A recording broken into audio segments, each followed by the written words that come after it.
It's midweek and it's now time for us to do the news on the AM show. Let's start off with the presidency, where President Akufo-Addo is optimistic the best economic situation of Ghana is yet to come. Ghana is currently looking to the International Monetary Fund for a bailout, but meeting conditions for such a program is proving difficult. President Akufo-Addo is counting on the collective resolve of Guineans to turn the fortunes of the country around. He was speaking at a New Year service at the Jubilee House. I want to use this opportunity to congratulate Ghanaians again on the occasion of the 30th anniversary of constitutional rule in the Fourth Republic. 30 years ago, we, the Ghanaian people, resolved to build under the Most High God a united nation grounded in democratic values and in the rule of law. We have indeed advanced a great deal by the grace of God towards this goal. And I reiterate my confidence that with the spirit of fairness, hard work, integrity, and reconciliation, the best days of Mother Ghana lie ahead of us.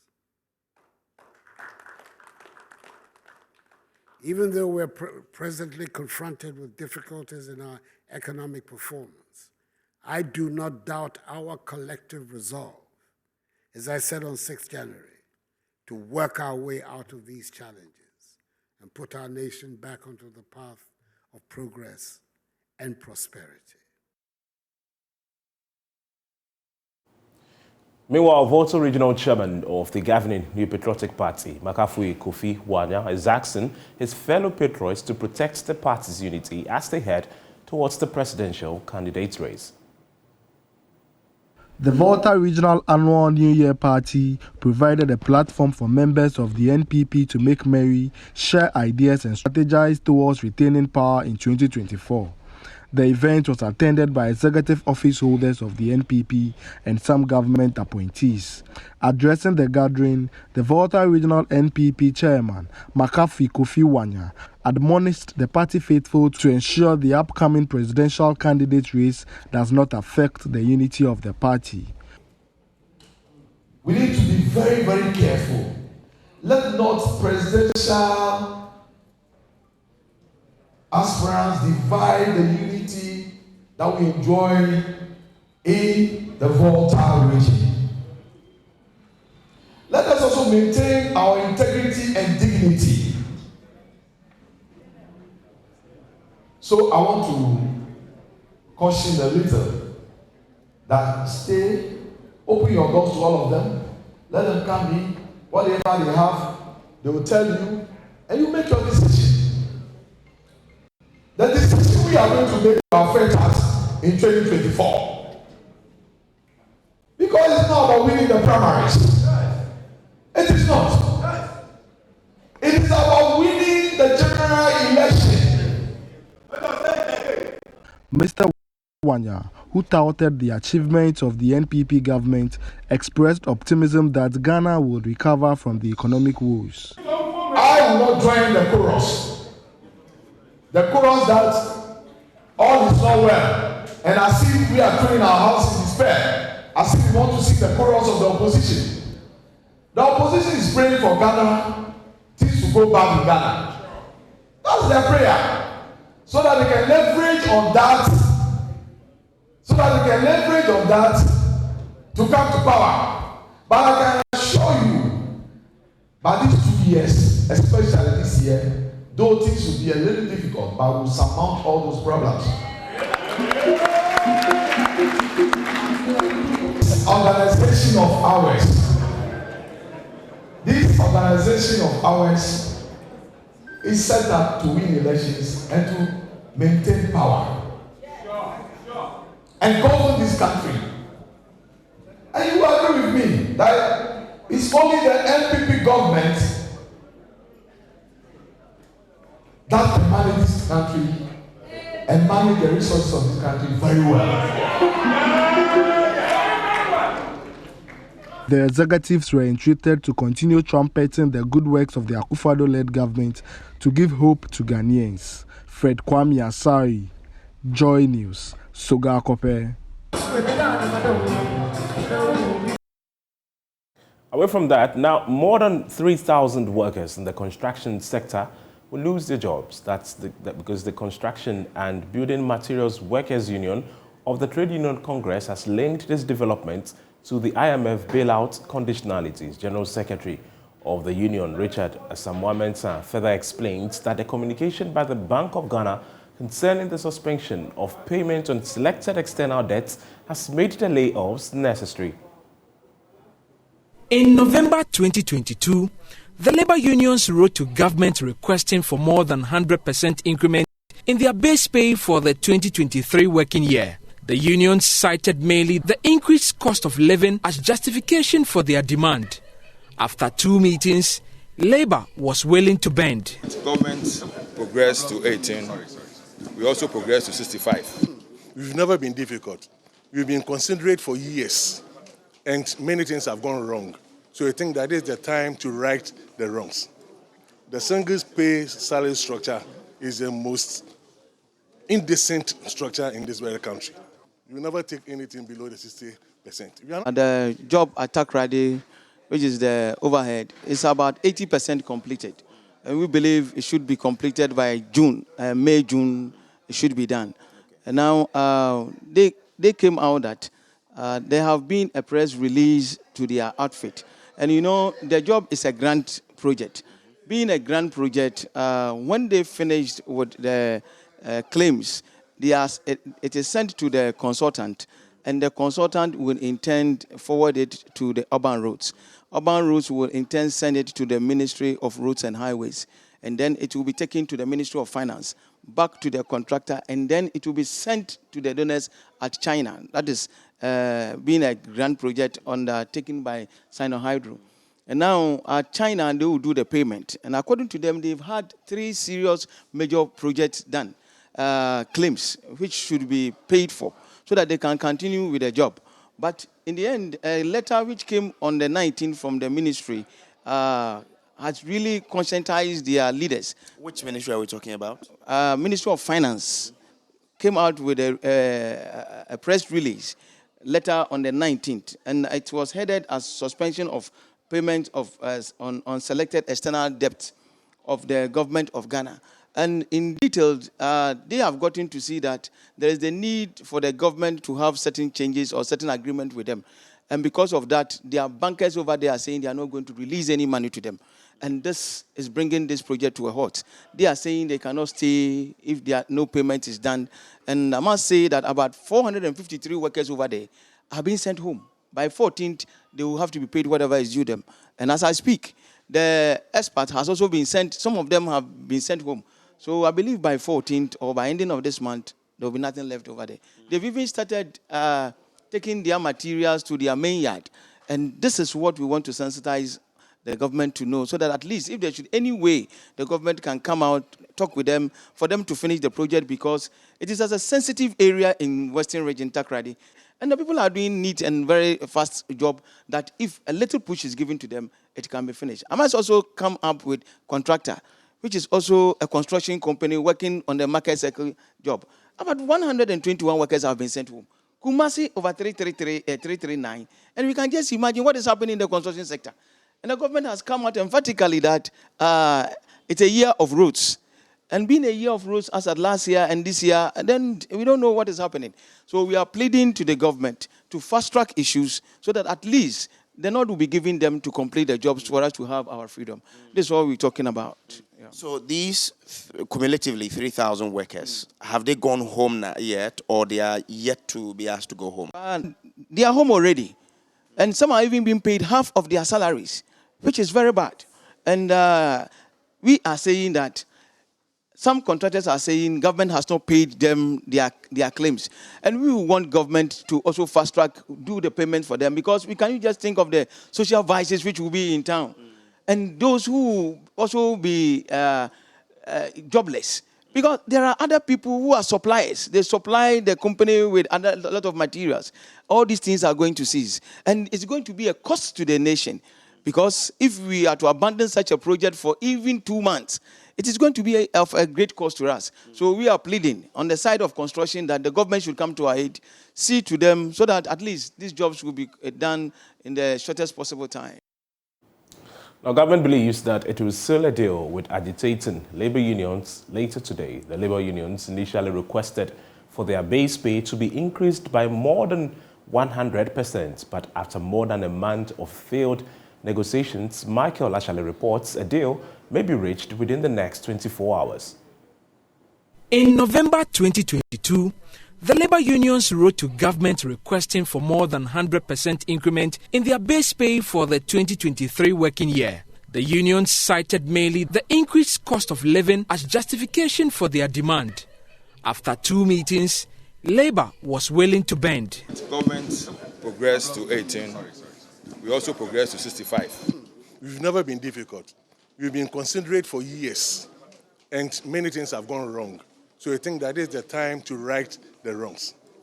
The single pay salary structure is the most indecent structure in this very country. We will never take anything below the 60%. We are not representing ourselves. We are representing our constituents. And we have to go back and inform our members who sent us to negotiate for them. Currently, the labor unions have reduced their percentage margin to 50%. Government, which started its negotiation with an initial offer of 8%, agreed to increase the base pay to 18%. Unfortunately, we have had to table something anytime we have met, but Labour insists on a figure. So we are going back and we'll reconvene. But Labour has rejected that offer and is asking for more. Government says they are going to consult. We also stated that we're going to meet our constituents and then we also give them feedback. At its latest meeting, both parties agreed to bring finality to their negotiations. Here is Deputy Labour Minister Bright Rekubrobe. We have both decided to come tomorrow to conclude on our negotiations. So tomorrow, God willing, we will share any information, anywhere we have reached, we will let you know. Sources close to both parties indicate that government is willing to step up its offer to 20%, whereas the labor unions are making fresh demand for 50% increment in their base pay. For Joy News, Michael Ashale. Now, the future of Upper West Region's best students in the 2018 Basic Education Certificate examination appears to be in limbo despite another sterling performance in the 2021 West Africa Senior High School Certificate examination. 20-year-old James Jokpiati from Kun in Chire, who got aggregate 7 in the WASI, was offered a Doctor of Pharmacy at the University of Health and Allied Sciences, but he has difficulty raising the required amounts to kickstart his university education. Rafik Salam reports. Inside the compound of Joropete is a middle-aged woman and 4 children. Each of them is handpicking and winnowing rice for it to be used to prepare the day's meal for them. It is 11 a.m. already. You can call it brunch because they have been eating since morning. It is the way of life in this outlanding farming community. 20-year-old James Joropete has just returned from the farm and brought along feed for the chicken and guinea fowls. As you can see the environment around, there's absolutely nothing apart from farming that you can do to get your daily bread. So it's just farming that makes people get whatever that they need apart from farming. Even the school, if you don't farm, no matter how brilliant you may be, and if you don't get support from somewhere, you pass but you can't go. James was born in this outlandish farming settlement. He attended the Kunchele primary and junior high schools. Despite the deprived nature of the community, coupled with inadequate teaching materials and teachers, he did not see that as a stumbling block. Because this place is deprived. When they post teachers from the towns to come and teach, they just come maybe twice in a week, and the rest of the days they will not come. So teaching was going up and down. It was not active. The secret is just that I persevered. I define it as just the determined attitude that make you keep trying to achieve what you think is not possible. So it was just this in my heart that encouragement, that motivated me to keep trying. So it was just, whenever I thought of this definition of perseverance, that alone gave me an inspiration and self-motivation. He attained aggregate 7 in the Basic Education Certificate Examination, BCE, thus making him the best student in the Upper West region in 2018. His reward was a date with President Akufo-Addo, a dream he never envisioned could materialize, but which has also spurred him to greater height. I thought I was actually dreaming, because initially I didn't think I could have such an opportunity. Looking at where I'm coming from, and I didn't think it was at a position to help me go that far. But at the point of meeting the president and shaking hands with him, in fact, I was really surprised and then also very happy as well. So that was also another point that motivated me to keep working hard.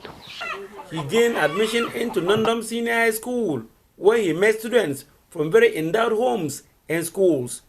That surely did not calm him down, though he initially was nervous. Initially, I thought there was no way for me, because already they have made it and then they will continue to make it ahead of me. I was nervous. So things were always popping up from my mind that, can I make it among all these people? But I said personally to myself that I'll keep the focus. That determined attitude, that helped me move right from my basic school to that place.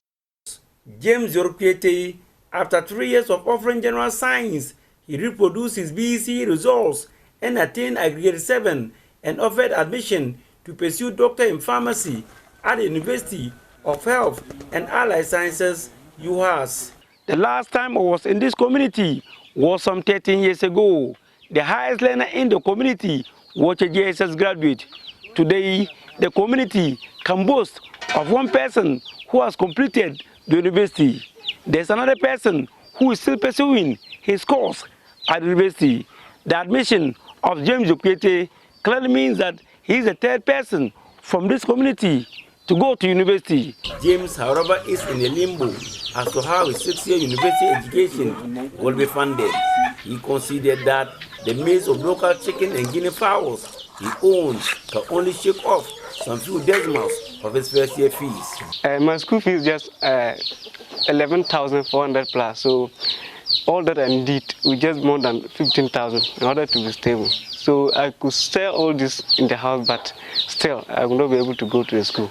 So despite having all this, the poverty level is still sensitive.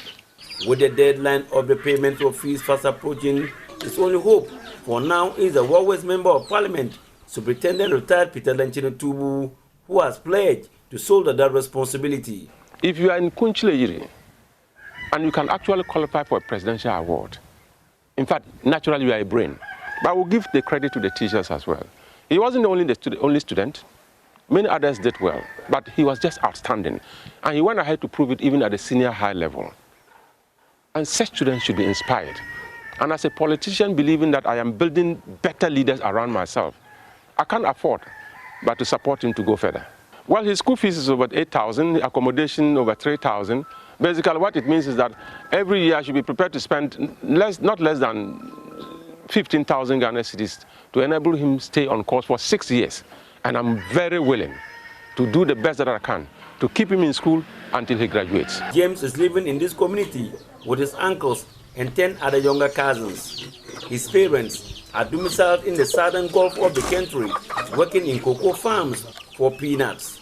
When we got the admission, I was wondering, this is the opportunity, but now how are we going to get the money to finance him to go? But today I am very happy MP has given him this kind of support. So I am very happy with our Honorable MP Peter Tubu for his support he has given to James.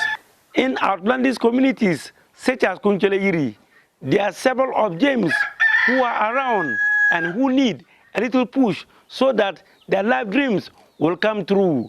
Reporting for Joy News, Rafik Salam, Kunchele.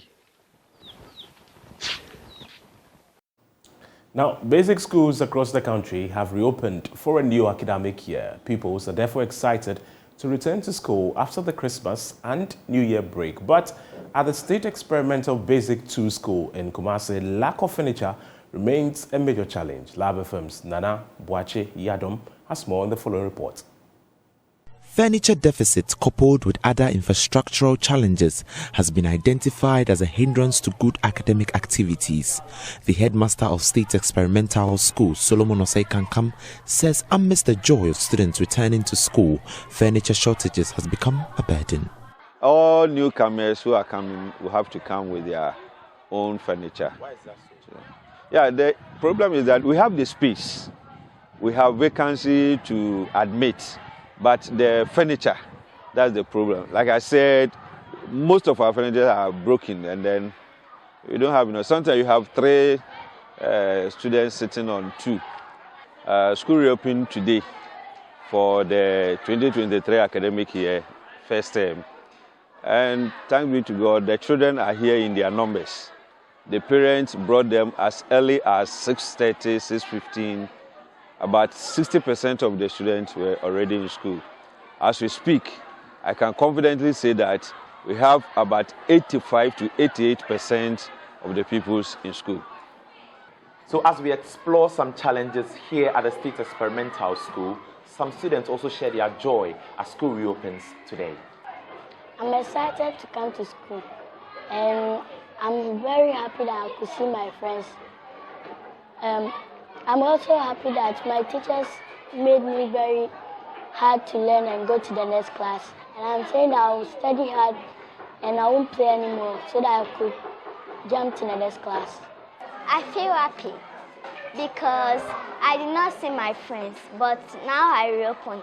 I will learn hard to go to the next class. I'm not going to play for this semester because I have promised that this semester I will learn to be first in class, and I will be first in class in all class Form 1, so that my parents will be happy with me and take me wherever I want to go. So this has been the response of students as school reopens for the 2022-2023 academic year here at State Experimental School. Nana Boache Dankwa reporting for Joy News.